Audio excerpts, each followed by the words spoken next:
एक छोटे से गांव में आनंद नाम का एक लड़का रहता था।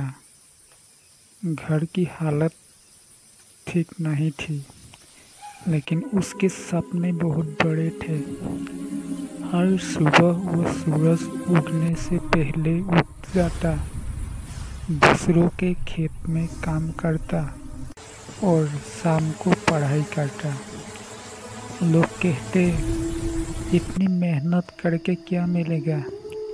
लेकिन आनंद सिर्फ मुस्कुराता और कहता, आज की मेहनत ही कल की जीत है।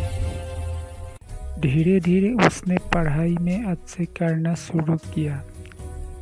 गांव वालों ने भी उसकी लगन देखी और कहता, आज की मेहनत ही कल की जीत है। धीरे धीरे उसने पढ़ाई में अच्छे करना शुरू किया।